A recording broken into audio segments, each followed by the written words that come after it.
ناظرین، میں ہوں طارق اسماعیل ساگر کچھ نئے گزارشات کے ساتھ۔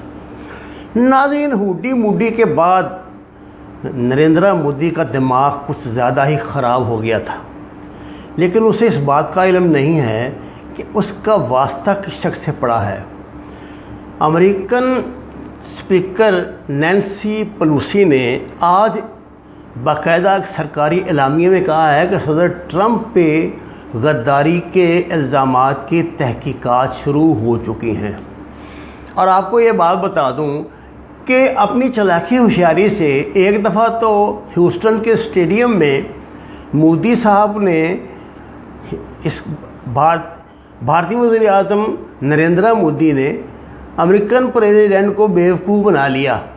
انہوں نے جان بوجھ کے صرف وہ باتیں انگریزی میں کہیں جن کا تعلق ٹرمپ کی تعریف سے تھا، اور جو دھمکیاں اور جو کچھ غلط باتیں تھیں وہ سب ہندی زبان میں کہیں، نہیں تو وہ صدر ٹرمپ اسی وقت رد عمل ظاہر کرتے جو انہوں نے بعد میں کیا۔ انہوں نے عمران خان کے ساتھ ایک ملاقات میں بتایا کہ مجھے اس بات پہ بہت تکلیف ہوئی کہ میری موجودگی میں بھارتی وزیر اعظم نے اتنی سخت زبان پاکستان کے خلاف استعمال کی۔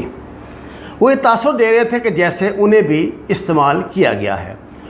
ناظرین، آپ کو شاید اس بات کا علم ہو کہ اس مرتبہ بھارتی وزیر اعظم کو منہ کی کھانی پڑی۔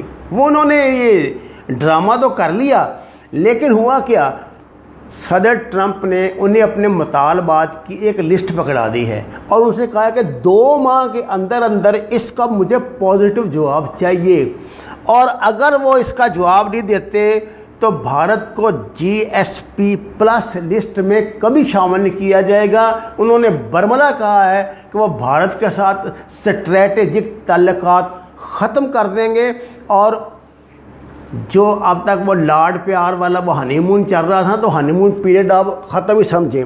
اب ذرا آئیں جناب ادھر افغانستان کی طرف۔ میں آپ کو یہ بات بتا رہا ہوں ناظرین کہ افغانستان میں کسی بھی قسم کی مدد کرنے سے مودی نے ہاتھ اٹھا لیے۔ اس کی وجہ یہ ہے کہ وہ جانتا ہے کہ طالبان بہت جلدی کابل پہ بہت بڑا حملہ کرنے والے ہیں، جس کے بعد جو حشر انہوں نے ان کا کرنا ہے وہ آپ جانتے ہی ہیں۔ کابل میں یہ بدنیت شخص صرف کابل حکومت کی ڈیموں کے سلسلے میں مدد کر رہا ہے۔ اس کی کوشش وہ یہ چاہتا ہے کہ کابل میں زیادہ سے زیادہ چھوٹے چھوٹے ڈیم بنے اور پاکستان کے لیے پانی کا کرائسس پیدا کرے۔ دوسری طرف جناب ایران میں چین نے اپنا نیا مورچہ لگا لیا ہے۔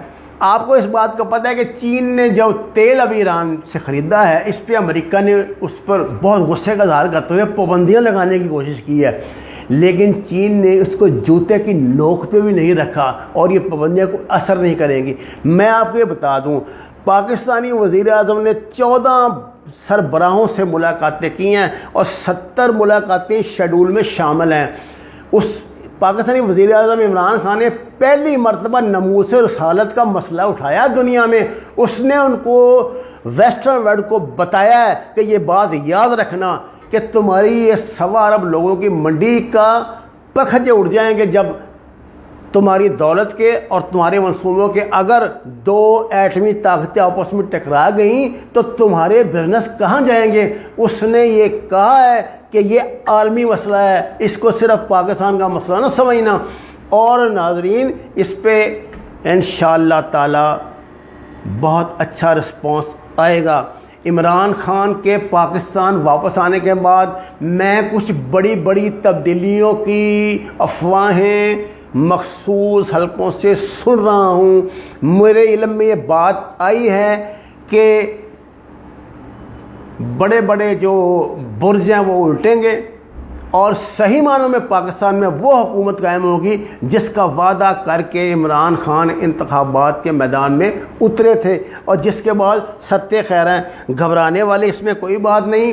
چین کے سفیر سے جو ملاقات وہاں پہ ہوئی ہے عمران خان صاحب کی، اس میں چینی سفیر نے بہت شدت سے پریس کانفرنس میں کہا کہ وہ کشمیر اور لداخ کے مسئلے کو معمولی مسئلہ نہیں سمجھتے، اور اگر نریندر مودی یہ سمجھتا ہے کہ امریکہ کو لداخ میں ہوائی اڈے کا لالچ دے کے وہ اپنا الو سیدھا کر لے گا تو وہ یہ کام نہیں ہونے دیں گے۔